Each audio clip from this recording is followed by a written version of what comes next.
శక్తి కలిగిన మాటలు, జీవితాలను కట్టగలిగిన మాటలు ఇవ్వమని యేసు నామమున కూర్చున్నాం తండ్రి, ఆమేన్.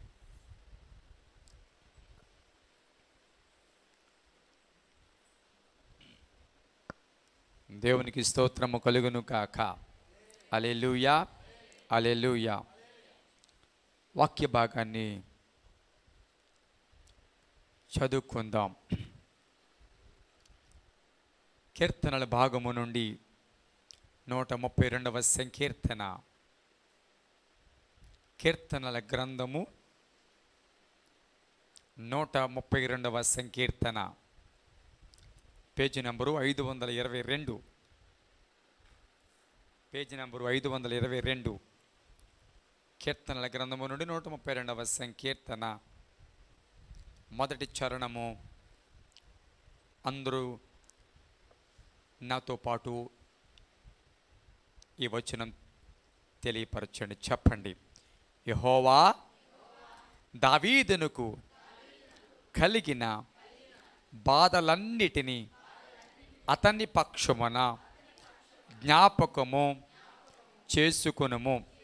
మరలా, యెహోవా దావీదునకు కలిగిన బాధలన్నిటినీ అతని పక్షమున జ్ఞాపకము చేసుకునము.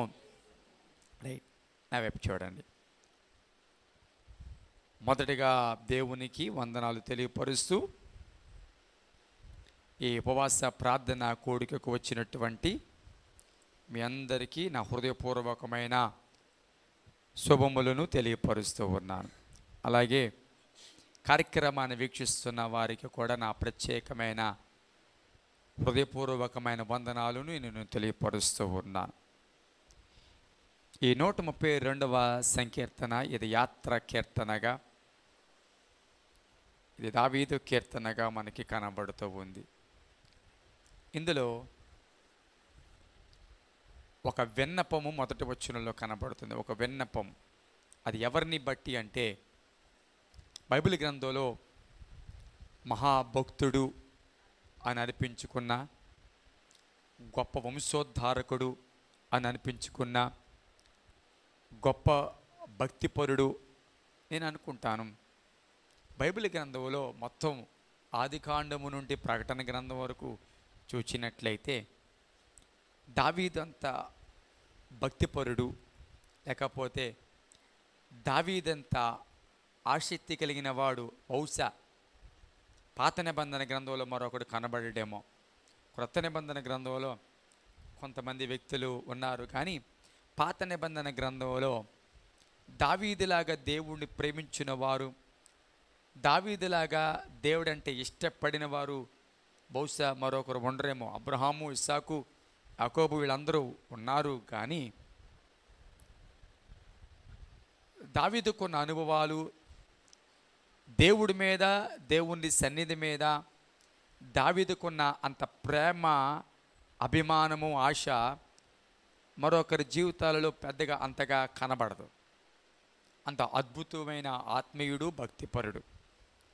అలాంటి భక్తిపరుడు, ఆత్మీయుడు అని అనిపించుకున్న దావీదు గురించి ఒక విన్నపం అనేది ఇక్కడ కనబడుతూ ఉంది.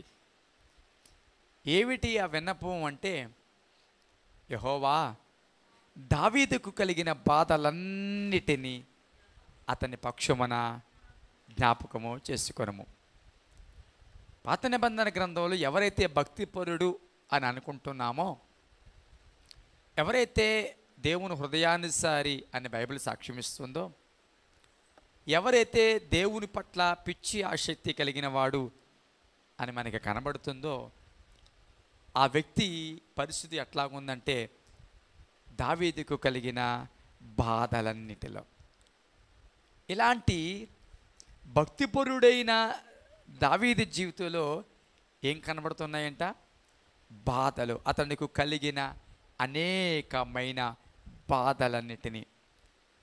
వాస్తవానికి దావీదు జీవితంలో ఇంత బాధలు దేవుడు అనుమతించాడంటారా? ఒకవేళ దేవుడే అనుమతిస్తే కనుక ఎందుకు అనుమతించుంటాడు? చాలాసార్లు మనం ఎదుర్కొనే సమస్యల్లో, మన బాధలలో, మన కన్నీళ్ళలో నేను అనుభవిస్తున్న బాధ దేవుడి చిత్త ప్రకారమైనదా, లేకపోతే దేవుని చిత్తానికి అతీతంగా వెళ్ళడం వల్ల అనుభవిస్తున్నాను ఈ బాధ అని కొన్నిసార్లు మనకి చాలా ప్రశ్నలు తలెత్తుతుంటాయి. కొన్నిసార్లు ఎటు చూచినా మనం పడే బాధ అంత తప్పు, మనం పడుతూ ఉన్న వేదన అంత దోషము కొన్నిసార్లు మళ్ళీ కనబడకపోవచ్చు. అంటే మనం ఎంత బాధపడుతున్నామో అంత బాధపడడానికి అవసరమైన కారణం, దోషం మనలో కనబడకపోవచ్చు. హల్లెలూయా. గమనించండి, తనకు తాను కొన్ని కండిషన్స్ పెట్టుకుంటూ ఉన్నాడు. దేవుడిచ్చిన కండిషన్స్ కాదు. నా మందసం వచ్చే వరకు నువ్వు పడుకోద్దని దేవుడు చెప్పలేదు. నా మందసం ఇక్కడ తీసుకొచ్చే వరకు నీ కునుకుపాటు రానివ్వకూడదని దేవుడు చెప్పలేదు. తనకు తాను పెట్టుకుంటున్న కండిషన్స్. ఎప్పుడు నీ ఆధ్యాత్మిక జీవితంలో ప్రార్థన చేసే వరకు నేను పడుకోను, ఈరోజు 1 గంట ప్రార్థన చేస్తేనే కానీ నేను భోజనం చేయను, ఈరోజు దేవుడితో కాసేపైనా మాట్లాడితేనే కానీ మరి ఏ లోకంలో ఏ వ్యక్తితో నేను మాట్లాడను, ఉదయకాలము దేవుని యొక్క ముఖకాంతిని చూస్తేనే తప్ప ఈ లోకంలో కనీసం నా ముఖం కూడా నేను చూసుకోను అని ఎప్పుడైనా భక్తి విషయంలో కానీ ఆత్మీయ విషయంలో కానీ నిన్ను నువ్వు ఎప్పుడైనా కండిషన్స్ పెట్టుకున్నావా? నిన్ను నువ్వు ఎప్పుడైనా ఒక నియంత్రించుకున్నావా? కొన్ని నియమ నిబంధనలను బట్టి ఆలోచించుకో. ఎప్పుడైనా దేవుడి సన్నిధిలో నీ పని కోసం దేవుని కండిషన్లు పెట్టావేమో చాలాసార్లు. ప్రభా, ఇది చేస్తేనే వచ్చే ఆదివారం సాక్ష్యం చెప్తాను, ఇది చేస్తేనే నేను నీ మామని మహిమపరుస్తాను, ఇది చేస్తేనే దశంభాగం ఇస్తాను, ఇది చేస్తేనే కూటం పెట్టుకుంటాను, ఇది చేస్తేనే ప్రభా నేను దేవుడని చాటు చెప్తాను, అప్పుడు వరకు నేను చెప్పలేనయ్యా, నా నోరు రాదయ్యా అని కొన్ని కండిషన్స్ దేవుడికి పెట్టి నువ్వు సైలెంట్గా ఉన్నావేమో. కానీ నేను అంటాను, దేవుడి యొక్క ఆ చిత్తాన్ని నెరవేర్చడంలో కానీ, లేకపోతే దేవుడిని మనకి మహిమ రావడం విషయంలో కానీ, నీ ఆధ్యాత్మికంగా నువ్వు బలపరుచుకోవడం విషయంలో కానీ ఎప్పుడైనా నీకు నీవు కండిషన్స్ పెట్టుకున్నావా? నీకు నీవు ఎప్పుడైనా కొన్ని విషయాల్లో నియంత్రించుకున్నావా అని ఆలోచిస్తే బహుశా అది లేదేమో నీలో. ఆ లోపము నీలో ఉందేమో. దేవుడితో మాట్లాడితే ఏంటి, మాట్లాడకపోతే ఏంటి? ఈరోజు ప్రార్థన చేస్తే ఏంటి, ప్రార్థన చేయకపోతే ఏంటి? ఈరోజు వాక్యం చదివితే ఏంటి, వాక్యం చదవకపోతే ఏంటి? నేను మాత్రం యథావిధిగా నా యొక్క దినచర్యలు నేను ముందుకు వెళ్ళిపోతాను. ఈరోజు దేవుడితో ప్రార్థన చేయకపోయినా పర్వాలేదు, నేను హాయిగా పడుకుంటాను. ఈరోజు వాక్యం చదవకపోయినా పర్వాలేదు, నా వర్క్ ముఖ్యం ముందు అనుకుని కొనసాగిపోవట్లేదు ఈ రోజుల్లో. ఆలోచించండి. బాధలలో మళ్ళీ జ్ఞాపకం చేసుకోవాలి అంటే నేను అంటాను, ఏది జ్ఞాపకం చేసుకుంటాడు నీ విషయంలో? ప్రార్థనాపరుడువనా నేను జ్ఞాపకం చేసుకోవాలి? దేవుడి సన్నిధిలో దేవుని భక్తి విషయంలో నీకున్నంత ఖచ్చితత్వము దేవుడి దృష్టిలో చాలా విలువైనదనా దేవుడు జ్ఞాపకం చేసుకోవాలి? లేకపోతే భక్తి విషయంలో చాలా నీతిని అనుభవిస్తావానా నేను జ్ఞాపకం చేసుకోవాలి? లేకపోతే భక్తి విషయంలో కానీ, గుడికి రావడం విషయంలో కానీ, ఆయన ప్రేమించడం విషయంలో కానీ ఆసక్తి చూపిస్తావానా దేవుడి విషయంలో నేను జ్ఞాపకం చేసుకోవాలి? దేని విషయంలో దేవుడు నిన్ను జ్ఞాపకం చేసుకోవాలి? మళ్ళీ మనం అడుగుకోవలసిన ప్రశ్న ఏంటి తెలుసా? ప్రభా, అసలు నేను నీ జ్ఞాపకానికి వస్తే అసలు ఏది జ్ఞాపకంకి వస్తుంది? కాకినాడలో సమమూర్తి నగర్లో సుధాకర్ అని అన్నప్పుడు దేవుడికి ఏం జ్ఞాపకం వస్తుంది? అసలు ఏ జ్ఞాపకం రావాలి? ఇప్పుడు పలానాది ఎక్కలేదు, అసలు జ్ఞాపకానికి ఏదైనా వస్తుందా? ఈ లోకంలో చాలా జ్ఞాపకాలు ఉంటాయి. నేను ఒక వ్యక్తి ఉల్లిపాయలు కొనడానికి వెళ్తే నేను అక్కడే నుంచున్నాను, ఉల్లిపాయలు కొంటున్నాను. అతను బాగా తెలిసిన వ్యక్తి, అతని బండి మీద నుంచున్నాడు, నేను అక్కడ ఉన్నాను. ఉల్లిపాయలు తీసుకున్నాను, అందులో వేసేసాడు, డబ్బులు ఇచ్చేసాను, ఇంకా మెట్లు దిగుతున్నాను. ఇలా చూసి, పాస్ గారు మీరా అన్నాడు. ఎప్పుడు? అప్పటికి నేను 10 నిమిషాల నుంచి అక్కడ ఉన్నాను. ఎవరు అనుకుంటున్నానండి. ఎందుకు అతను గుర్తుపట్టలేకపోయాడంటే, అతడు మనుషులు సర్వసాధారణంగా ఎవరు చూసినా చెప్పండి షర్టు లోపలికి, నన్ను ఎవరు చూసినా అలాగే గుర్తుపడతారు. నేను మామూలుగా మామూలుగా షర్ట్ వేసేసుకుని ఇంట్లో ప్యాంట్ వేసుకుని వెళ్ళిపోయాను. పిల్లల్ని స్కూల్కి దిగబెడుతూ ఇంకా అలా వెళ్ళిపోయాను. ఆ పక్కనే నుంచున్నాను, కానీ నన్ను గమనించలేకపోయాడు. అంతసేపు నుంచున్నా. తేరు చూసి పాస్టర్ గారు మీరా అన్నాడు. ఒక మాట చెప్తాను, ఈ లోకలు గుర్తించుకోవడానికి మనకు కొన్ని చెప్పండి గుర్తులు ఉంటాయి. ఒక్కొక్క గుర్తు ఉంటుంది, స్వరాన్ని బట్టి గుర్తుంటుంది. ఫోన్లో పేరు చెప్పక్కర్లేదు, కొన్ని స్వరాలను బట్టి చెప్పేయచ్చు. అర్థమైందా మాట? కొన్ని స్వరాలను బట్టి చెప్పేయచ్చు. కొన్ని ఇంట్లో గొడవ ఎవరిని బట్టి వస్తుందో చెప్పండి. కొంతమంది భార్య భర్తల మధ్య గొడవ భార్యని బట్టి వస్తుందో భర్తని బట్టి వస్తుందో చెప్పేయచ్చు కొంతమంది. అఫ్కోర్స్ మీరు కాదు చెప్తున్నాను, స్తోత్రం చెప్పండి గడిగా. కొంతమందిని గురించి చెప్పేయచ్చు, సంఘంలో కూడా చెప్పేయచ్చు. అవునా కాదా చెప్పండి? కాబట్టి దేవుని సన్నిధిలో నేను అంటాను, దేవుడికి జ్ఞాపకం రావడానికి ఏమైనా ఉన్నాయా? ఆ సంఘంలో అంత ప్రార్థనా పర్రాలు ఎక్కడ నేను చూడలేదని, ఆ ప్రార్థనా పర్రాలైన పలానా అని దేవుడికి జ్ఞాపకం వస్తుంది ఎప్పుడైనా? ఇంకో ఆ నీతిమంతుడైన ఆ వ్యక్తి అని దేవుడికి ఏదైనా జ్ఞాపకం రావడానికి ఏమైనా ఉందా? బాధలలో జ్ఞాపకం చేసుకో దావీదును. ఎందుకు తెలుసా? దావీదులో జ్ఞాపకం చేసుకోవడానికి చాలానే ఉన్నాయి. స్తోత్రం చెప్పండి గట్టిగా. హల్లెలూయా. తన కళ్ళకు తానే కండిషన్ పెట్టుకున్నాడు, ఈ కనురెప్పలు మూతబడ్డానికి వీలు లేదు. హల్లెలూయా. దేనికోసం అండి? దేనికోసం? మనం ఎప్పుడు కనురెప్పలు మూతపడకుండా ప్రార్థన చేస్తామో తెలుసా?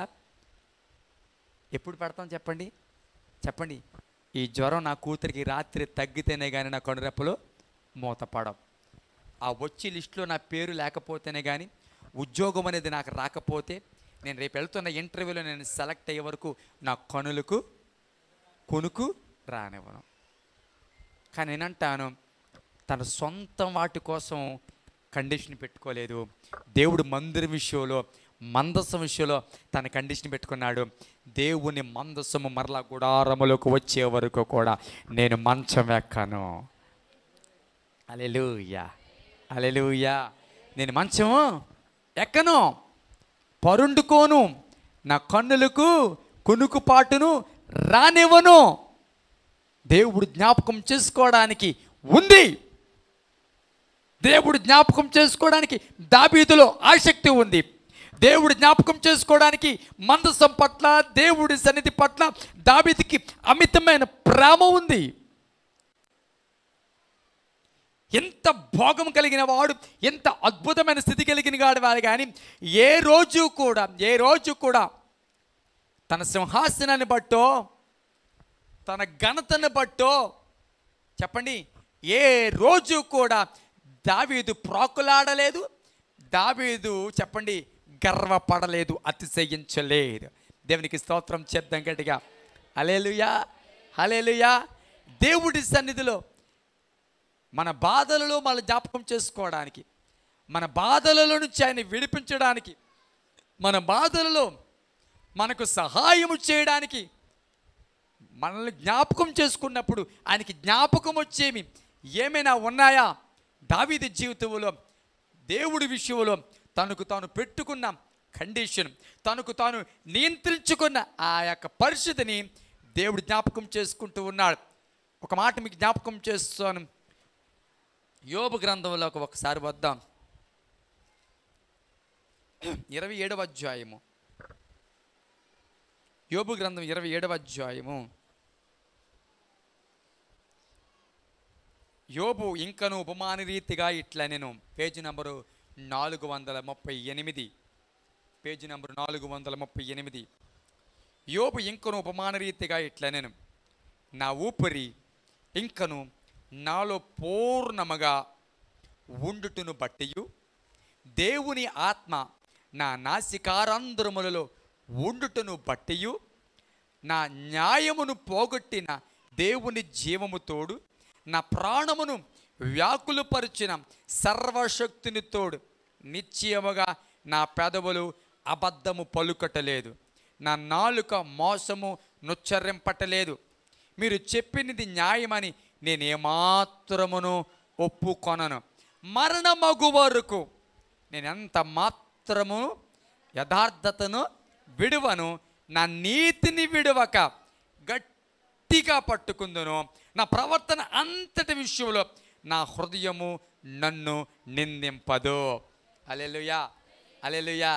ఈ మాట యోబు పలుకుతూ ఉన్నాడు. ఊజు దేశములో ఒకప్పుడు గనుడిగా పేరుగాంచినవాడు.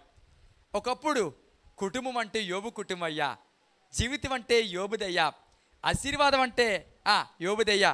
మా ఊజు దేశంలోనండి యోబు లాంటి వ్యక్తి మరొకడు లేడండి అని ఒక సెంటర్ ఆఫ్ అట్రాక్షన్గా ఆ దేశంలో ఒకప్పుడు ఉన్న వ్యక్తి జీవితం అంత గందరగోళ పరిస్థితికి వెళ్ళిపోయి అన్నిటినీ కోల్పోయి ప్రతికూల పరిస్థితుల్లో వెక్కి వెక్కి ఏడవలసిన పరిస్థితులు, కుమిలి కుమిలి కన్నీటితో చావవలసిన పరిస్థితులలో మాట్లాడుతున్న మాట్లాడి తెలుసా, నేను ఎంత మాత్రము కూడా నా యథార్థతను నేను విడిచిపెట్టాను.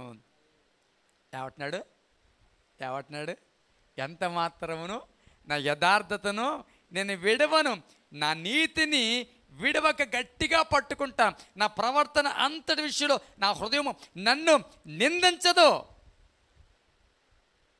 ఒక మాట చెప్తాను కావర్తిగా వినండి. కొద్దిసేపు యోబు ఆశీర్వాదము, యోబు ప్రణాళిక, యోబు పట్ల దేవుడి ఉద్దేశము ఇవన్నీ ప్రక్కన పెడదాం. ప్రక్కన పెట్టి జస్ట్ యోబుని ఒక వ్యక్తిగా తీసుకుందాం. యోబు పొరుగింటి వాడివి అనుకుందాం కాసేపు. నువ్వు యోబు పొరుగింటి వాడివి లేకపోతే పొరుగింటి దానివి. ఒకవేళ నీవే యోబుకి ఇంటికి పొరుగు దానివి, పొరుగు వాడివి అయితే యోబు జీవితం నీ దృష్టిలో పాసా ఫెయిలా? చెప్పండి. ఫెయిల్. దేనిని బట్టి ఫెయిల్? ఒకప్పుడు నువ్వేమన్నావు? యోబు జీవితము అద్భుతమైన జీవితం అన్నావు. ఇప్పుడు ఏమంటున్నావు? చెప్పరే, యోబు జీవితం ఫెయిల్. ఎందుకంటే యోబు జీవితంలో ఏం కోల్పోయాడు? ఒక్క మాట చెప్తాను. యోబు జీవితంలో కోల్పోయిన భౌతికమే మాత్రమే. ఏంటి చెప్పండి? అంటే ఒక వ్యక్తిని పాస్ ఫెయిల్ అనేది దేని మీద ఆధారపడి మాట్లాడతాడు? చెప్పాలి, నోరు తెరవండి. భౌతికమైన వాటిని బట్టే ఒక వ్యక్తి అద్భుతకరంగా దినదినం అభివృద్ధి చెందుతున్నాడంటే ఏం చెప్తారు తెలుసు? సంఘం అంతా అద్భుతమైన జీవితం అండి అంటాడు. ఒక వ్యక్తి జీవితం దినదినము క్షీణించిపోతుంది అంటే ఒకళ్ళు చెవులు ఒకళ్ళు కొరుక్కుని ఏమంటారు? చెప్పరే. ఒకళ్ళు చెవులు కొరుక్కుని ఒకళ్ళు ఏమంటారు? ఎలాంటి జీవితం ఎందుకండి బాబు అంటారా లేదా? ఎంత దౌర్భాగ్యమైన జీవితం అండి బాబు, పగొడుకొద్దండి బాబు అని చెప్పండి అంట మాట్లాడతాం. నేను ఒక మాట చెప్తాను, గమనించండి. ఒక దానిని పట్టుకున్న తర్వాత దాని వలన లాభం లేదు అన్నప్పుడు దాన్ని కొనసాగిస్తావా, విడిచిపెడతావా? చెప్పాలి, నా వైపు చూసి చెప్పాలి. ఒక ఉద్యోగానికి వెళ్తున్నావు, జాయిన్ అయ్యి 10 సంవత్సరాలు అయింది. 10 సంవత్సరాల క్రితం నీ జీతం 5,000. ఇప్పుడు 10 సంవత్సరాలు అయిన తర్వాత 6,000 అయింది. ఈ 10 సంవత్సరాలు ఎంత పెరిగింది? అంటే సంవత్సరానికి ఎంత పెంచాడు? ఈ 10 సంవత్సరాల తర్వాత కూడా ఇంకొక 20 సంవత్సరాలు అక్కడే చేస్తావా? ఎలాంటి వాడి దగ్గర ఎందుకు అని మంచి ఉద్యోగం చూసుకుంటావా? చెప్పండి. మంచి ఉద్యోగం చూసుకుంటాం. ఎందుకంటే లాభం లేదు, దానివల్ల ప్రయోజనం లేదన్నప్పుడు నువ్వేం చేస్తావు తెలుసా? ఇంక అందులో కొనసాగో, వదిలేస్తావు. నేను ఒక మాట చెప్తాను. ఇప్పుడు యోబు భక్తిని చూచి, యోబు యథార్థతను చూచి ప్రజలందరూ కూడా, యోబు నీ యథార్థత నీకు ఏం ఉపయోగపడింది? నీ భక్తినికి ఏం లాభం కలిగించింది? నీ కన్నీళ్ళు, నీ నీతి నీకు ఏం లాభం కలిగించింది అని యోబును ప్రశ్నించినప్పుడు యోబు దాన్ని కొనసాగించాలా, ఆపేయాలా? నోరుతారండి. మనమైతే ఏం చేస్తాం? నెల రోజులు ఓపిక పడతాం, పోరాడతాం. ప్రార్థన సమాధానం రాకపోతే ఏం చేస్తాం? చెప్పండి. ఆపేస్తాం, ఇంకా దాన్ని విడిచిపెట్టేస్తాం. అవునా కాదా? లాభం లేని పని ఎప్పుడూ చెయ్యం. మనకి లాభం ఎలా కనబడాలి? చెప్పండి. లాభం ఎలా కనబడాలి? భౌతికంగా కనబడాలి. ప్రతి వ్యక్తి కూడా దేనిని ఆశిస్తాడంటే భౌతికమైన ఆశీర్వాదమే ఆలోచిస్తాడు. భౌతికమైన ఆశీర్వాదం గురించే ఆలోచిస్తాడు. వాడికి 100% ఆశీర్వాదం ఏదైనా ఉందంటే ఏంటి? భౌతికమైన ఆశీర్వాదమే. ఆశీర్వాదం ఏదైనా ఉందంటే ఆశీర్వాదం ఈజ్ ఈక్వల్ టు, దానికి అర్థం రాయమ్మా అని మిమ్మల్ని అడిగితే ఉద్యోగము, ఇల్లు, పెళ్ళి, పిల్లలు, పొలము, బంగారం, సుధా, అంతేనా? ఆశీర్వాదం ఏంటమ్మా నీ దృష్టిలో అంటే మీరందరూ రాసేది ఏమిటి అంటే ఇదే లిస్ట్ రాస్తారు. అవునా కాదా చెప్పండి? మన దృష్టిలో ఆశీర్వాదం అంటే ఇదే ఇదే. ఒక మాట చెప్పనా? జాగ్రత్తగా వినండి. ఇజ్రాయేల్ని చంపేస్తాను ఆమాసు దగ్గర కొన్ని లక్షలు ఉన్నది డబ్బులు. లాడెన్ దగ్గర ఆ రోజుల్లో కొన్ని లక్షల కోట్లు ఉంది.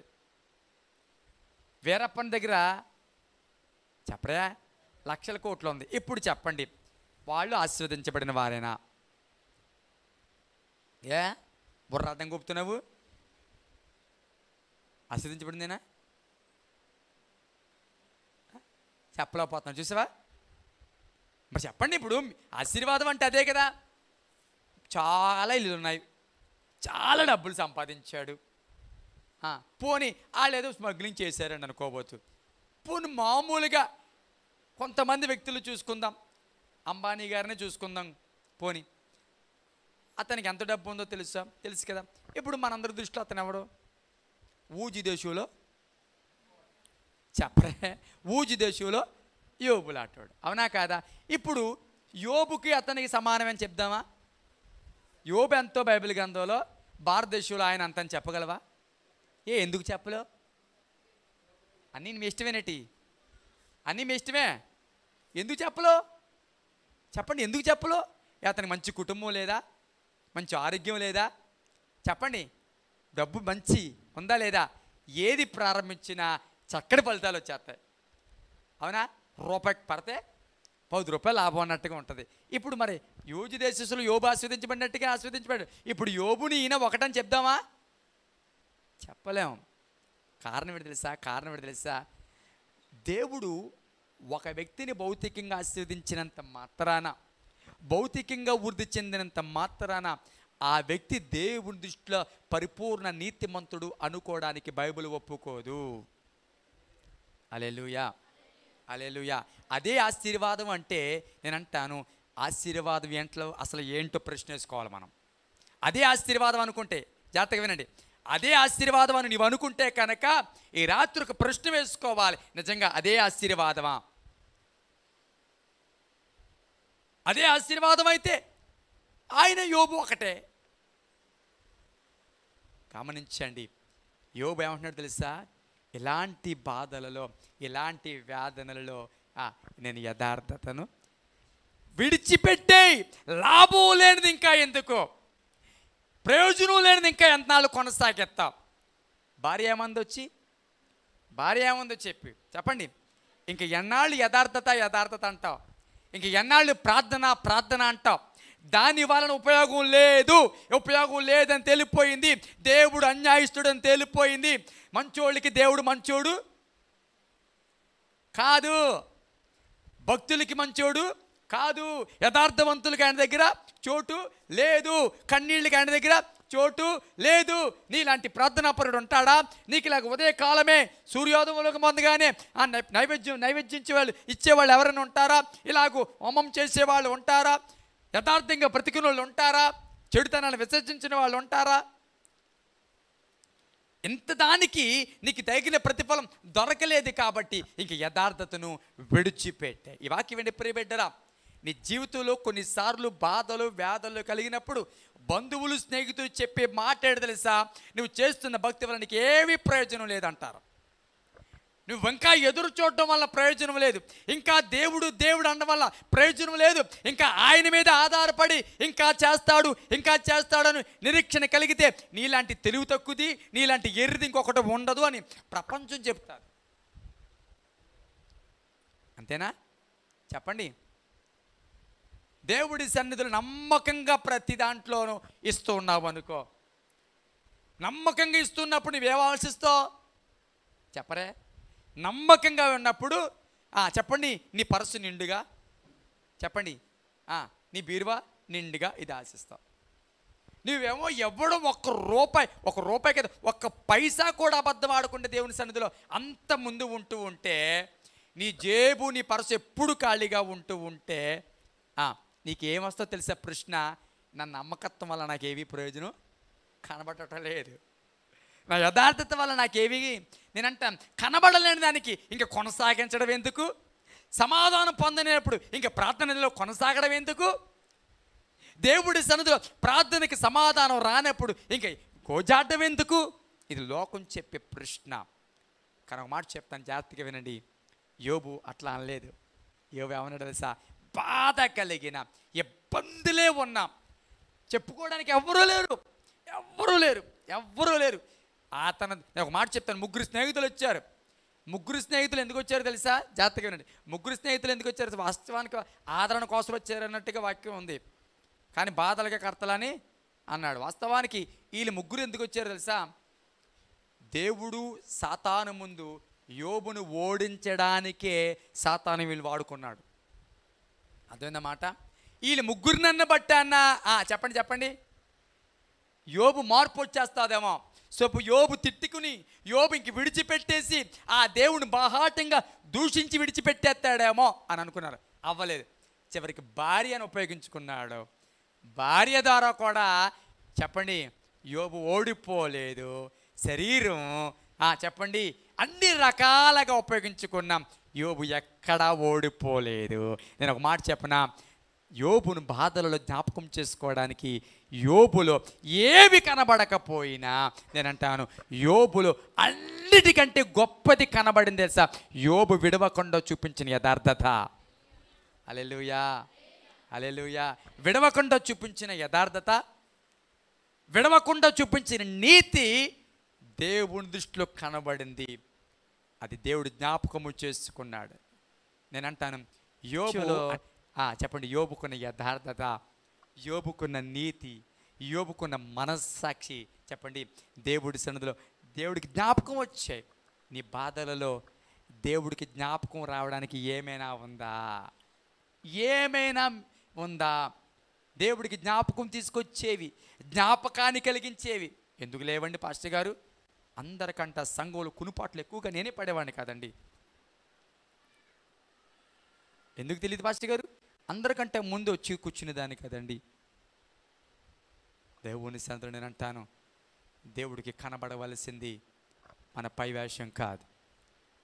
దేవుడికి కనబడవలసింది చెప్పండి దేవుడు ఒక వ్యక్తి భౌతిక ఆశీర్వాదాన్ని బట్టి ఆయన నామము ఒకవేళ ఈ లోకంలో ఘనత చెందుతుందేమో కానీ, అఫ్కోర్స్ అది ఉండాలి, కానీ దేవుడు నిజముగా సంతోషించేది ఒక వ్యక్తి 4 దిక్కులుగా విస్తరించడం కాదు. కానీ దేవుడు ఒక వ్యక్తిని ఆశీర్వదించేది ఇష్టపడే తెలుసా?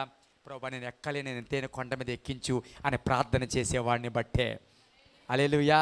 నేను ఇంకా ఆత్మీయ స్థితిలో ఉన్నతమైన స్థితికి ఎదగాలని ఆసక్తి కలిగిన వాడిని బట్టే దేవుడు సంతోషిస్తాడు. కళ్ళు మూసుకుందాం, ప్రార్థన చేద్దాం. శ్రమలలో కూడా నేను ఎక్కువగా ప్రేమించగలిగిన కృప, మా బాధలలో మనసు విరిగిన పరిస్థితులలో కూడా నిన్ను అత్యధికముగా ప్రేమించే ఒక అత్యున్నతమైన స్థితులకు మమ్మల్ని నడిపించండి ప్రభువా. అలాంటి కృప అందరికీ దయచేయమని నువ్వు మమ్మల్ని చూచినప్పుడు ఈ లోకంలో ప్రభువా నువ్వు జ్ఞాపకం చేసుకోవడానికి అవసరమైన సాక్ష్యము, అవసరమైన ఆత్మీయస్థితి మాలో ఉండగలిగిన కృప దయచేయమని యేసు నామమున అడుగుచున్నాం తండ్రి, ఆమేన్. పరమ తండ్రి అయిన దేవుని ప్రేమ, కుమారుని యేసుక్రీస్తు యొక్క కృప, పరిశుద్ధాత్మ యొక్క అన్యోన్య సహవాసం సరిది మనకును ఆయన ప్రేమిస్తున్న వారికి, ఆయన రాకడ సిద్ధపడుతున్న వారికి ఇప్పుడు అల్లప్పుడు సదా తోడి ఉండి నడిపించును కాక. ఆమేన్. Thank you and God bless you. దేవుడు మిమ్మల్ని దీవించును కాక.